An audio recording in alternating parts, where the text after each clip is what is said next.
Hey guys, Mage Knight 404 here. I'm about to welcome you to a game that's awesome.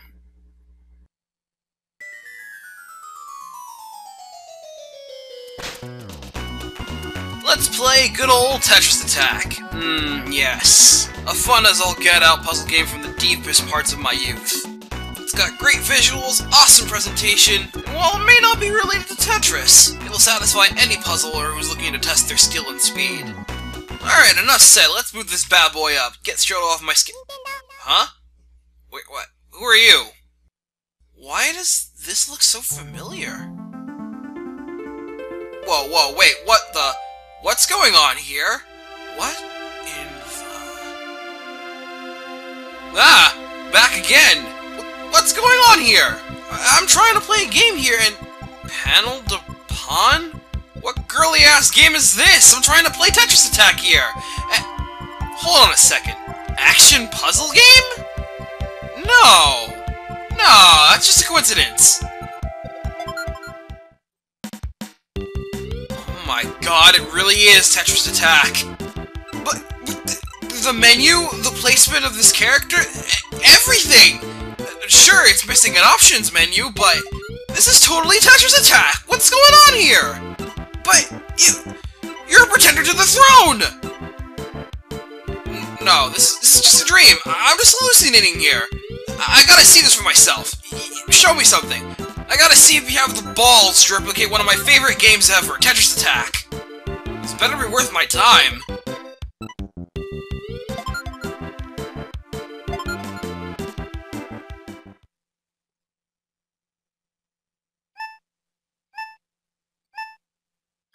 Oh my god, it really is Tetris Attack. Everything I knew was a lie. A sham. A hollow, empty shell, compromised by Japanese game developers. Tormenting at my soul for days on end, and yeah, you're not really buying this, are you? Yes, in fact, this is not a pretender to the throne, but rather the genuine article. This is Panel de Pawn. It's a fast-paced puzzle game made by Intelligent Systems for the Super Famicom back in 1995. Gameplay is simple and effective. You got yourself a giant playing field of different colored blocks, as well as a 2-block wide cursor you control. You move and use the cursor to switch the locations of the blocks. When you match 3 blocks of the same color, they disappear. All the while, the play field will continually rise gradually to the top. Once it hits the top, you lose. This sounds similar enough to Tetris Attack yet? Well, it should, because obviously they're the same game, except Panel de Pawn came first, and was only released in Japan. I'm playing this game with an English patch made by one Zukio, and they did a pretty good job with the patch. Well, for what little is there, but it's there. Surprise, surprise, the game is actually good enough to be its own series, going on to span several games on several of Nintendo's platformers, and I pretty much love all of them. Well, most of them. But the gameplay is robust and very fun, and I always come back for more. It's that kind of awesome. I myself am not much of a puzzle game player, or much for puzzles in general. This game series proved to be the very fun exception to a genre I normally tiptoe around. Let's talk about the game some more, get a little more in-depth about it. Even for a simple Super Famicom game, this game had a number of different modes, both for single-player and multiplayer. Right now we're looking at Endless Mode, which is exactly what the name implies. Play for a high score until you lose. There are also modes like Time Trial, in which you're given a specific amount of time to get as many points as you can, Line Clear, in which you keep clearing blocks until your stack extends past a certain point, Puzzle, in which you're given a certain amount of moves to clear puzzles of varying difficulty, and perhaps the main draw of the series, the Versus Computer mode. This mode is where the game's main story takes place, as you go around battling computer opponents to see who outlasts who. See how well you can do against the later enemies and their increasing difficulty. And try not to use continues! 2-player mode essentially has variations of some 1-player modes, such as Versus and Line Clear. Though if you want, you can have Player 2 be a computer opponent instead. And if you don't even know how to play the game has a free tutorial for you to play, and tips on how to improve. And trust me, if you want to beat the computer on higher difficulties or human players, you'd better learn. This Let's Play's primary focus is to compare the versus computer modes between this game and Tetris Attack, as well as give general information about the characters we'll meet in the mode. If enough people ask, I'll consider doing a line clear comparison as well. Though to be fair, the amount of changes made aren't exactly grandstanding, so it's probably going to sound like me rambling for a long-ass time, but whatever works. Any sane person watching this will definitely know about the more advanced moves you can make, such as combos, chains, and stop. If you don't, I'll go over them briefly. Combo is simply clearing more than 3 blocks in a single time, such as clearing 4 reds, 5 blues, or maybe 3 greens and 3 purples at the same time. A chain happens when falling blocks from one clear causes another clear to occur. Getting a chain of ×4 or greater causes a fanfare to occur. A stop happens whenever you make combos or chains, forcing the stack to stop rising for a few seconds. If you make a stop occur when blocks are dangerously close to hitting the top, you can make them stop for even longer.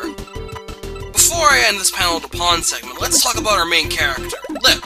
She is the Fairy of Flowers, and she carries with her a magic stick called the Flower Rod, which is said to ward off evil spells. As luck would have it, all of her friends get caught under a spell, but she's the only one unfazed. And now it's up to her to use her magic to set her friends free. She might be a bit of a tomboy, but she's always there to fight for good and righteousness.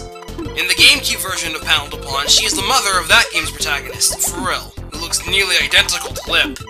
Though Lip herself has gone into the realm of obscurity, her Flower Rod has appeared as a weapon in Super Smash Bros. Melee and Brawl, known as Lip's Stick, poisoning other players with flower power. Nice. She did, however, cameo in the Japanese-only Wii game Captain Rainbow. Hell, Masahiro Sakurai, the creator of Super Smash Bros., is a big fan of Panel to Pawn, and he wanted to put Lip into the roster as early as the first game, but, thinking that no one would probably recognize her, he decided to toss the idea. A bit of a tragedy, but alas. But hey, at least the remix of her theme song got in Super Smash Bros. Brawl. That's something, right? Looks like we're out of time for the Panel to Pawn segment. Now let's go on over to Tetris Attack and compare the two games already.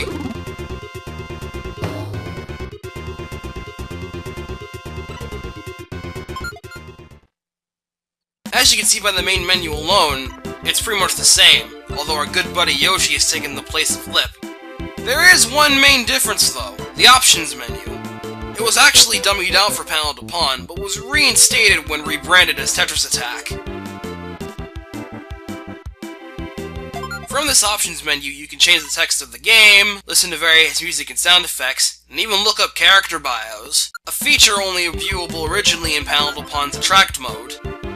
Let's cruise on by Endless Mode and talk about this version of the game in a little more detail.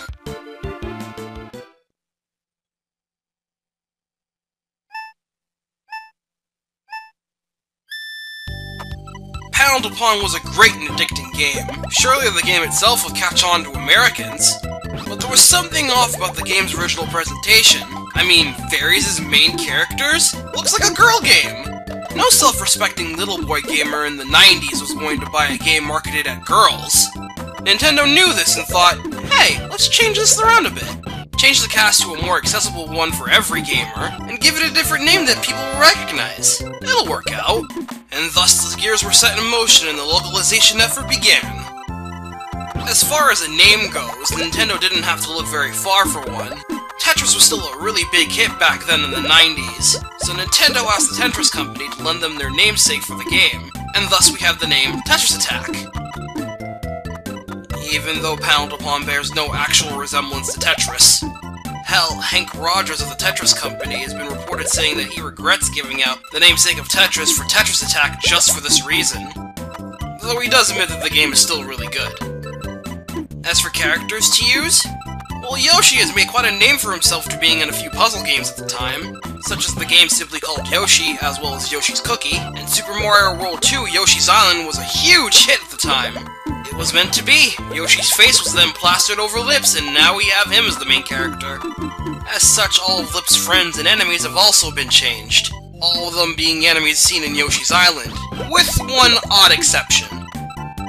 And it just goes to show you, after the change, Tetris Attack took off without a hitch. It's now a pretty popular puzzle game over here.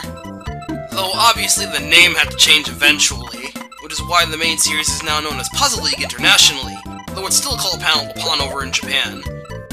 Aside from all the aesthetic changes, Tetris Attack did have a few things over Panel to Pawn, such as the previously seen options screen, as well as a password system for versus computer, which is a huge plus.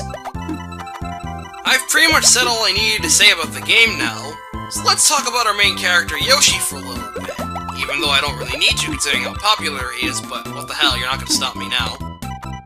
Yoshi's everyone's favorite little green dinosaur, one of Mario's friends and being his mount in various games. Yoshis, as a whole, are peace-loving by nature, and are generally very friendly. Yoshis have a huge appetite. Anything they eat with their long tongues gets turned into an egg, which can be used as weapons. Yoshis are technically considered to be genderless, although most media depicts the green one over here to be seen as male.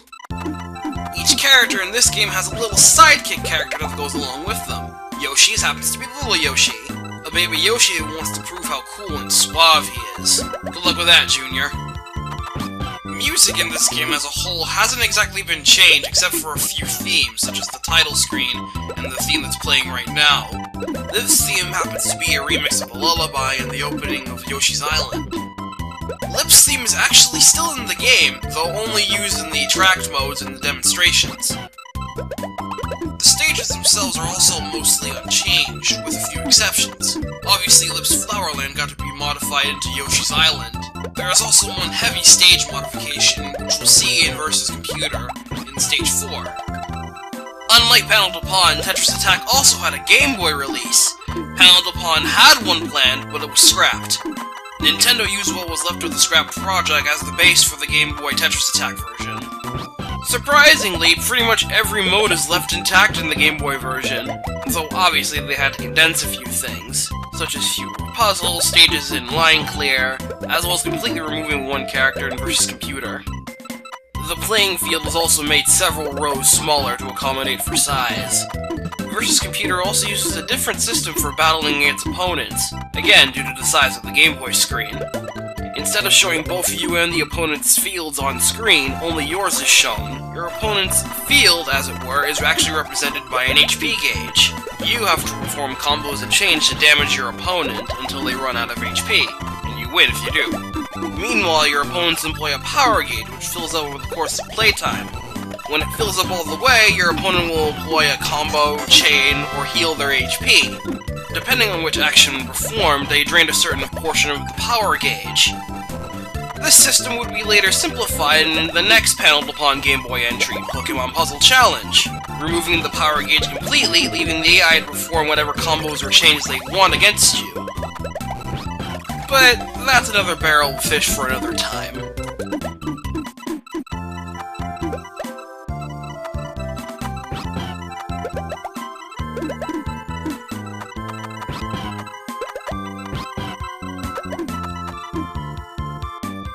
Unfortunately, it seems we're out of time for this portion as well. But that's fine, we've already laid down the basic comparisons and groundwork, which gives me leave to try and throw in some action into this. So next time we're gonna go right into the meat of it, get our hands dirty. Enter Versus Computer mode. Until then guys, I'll see you next time.